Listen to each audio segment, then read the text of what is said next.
The Lives of the Saints by Father Alban Butler, December 5th, Saint Nicetius, Bishop of Triers. St. Gregory of Tours has left us a great eulogium of this holy prelate. His parents placed him young in a monastery where he made so great a progress in learning and piety that his reputation reached the court. King Theodoric honored him in a particular manner and, in 527, obliged him to accept the bishopric of Triers. Theodebert, his son, had the same regard for the servant of God, but his successor, Clotaire II, offended at his zealous efforts in restoring discipline, unjustly banished him. But the saint's exile continued but a very short time, for that prince dying, Sigebert, one of his sons, who succeeded him in that part of his dominions, would not take possession of his kingdom till Nicetius was restored. The holy pastor's great talents and zeal were displayed in the assiduity and extraordinary fruit of his preaching. The sanctity of his life and the practice of all good works were rendered illustrious in the eyes of men by the gift of miracles with which he was favored.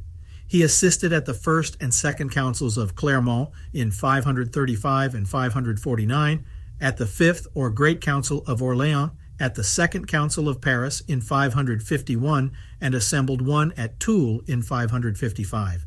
Though he enjoyed the favor and protection of King Sigebert, his zeal failed not to raise new persecutions against him, without which a Christian cannot live in this world. But no human respects or fear could make him abandon the cause of God and the true interest of souls.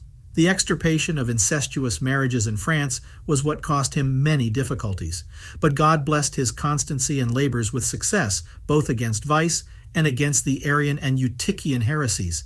We have two letters which he wrote against those errors. The first was written about the year 561 and addressed to Clothsindis, a Catholic princess, daughter to Clotaire I, married to Alboin, the Arian king of the Lombards. In this he exhorts her to endeavor to convert her husband to the Catholic faith, which he proves from the form of baptism, and from the miracles which were wrought in the Catholic Church by the relics of saints, which the Arians themselves venerated. Let the king, Alboin, says he, send messengers to the church of St. Martin. If they dare enter it, they will see the blind enlightened, the deaf recover their hearing, and the dumb their speech. The lepers and sick are cured, and return home sound, which we see. What shall I say of the relics of the holy bishops Germanus, Hilary, and Lupus, at which daily so great miracles are wrought that we cannot recount them all, and the demoniacs are tortured and confess their virtue? Do they do so in the churches of the Arians? They do not. One devil never exorcises another. What have you seen at the tombs of the bishops Remigius and Medard? You have heard from your grandmother, the good lady Clothildis, how she brought Clovis to the Catholic faith, etc. Another letter the saint wrote to the Emperor Justinian, who was fallen into the error of the Incorruptible, who maintained that the body of Christ in his mortal state was not passable, or subject to pain, alteration, etc., which was a spawn of Eutychianism.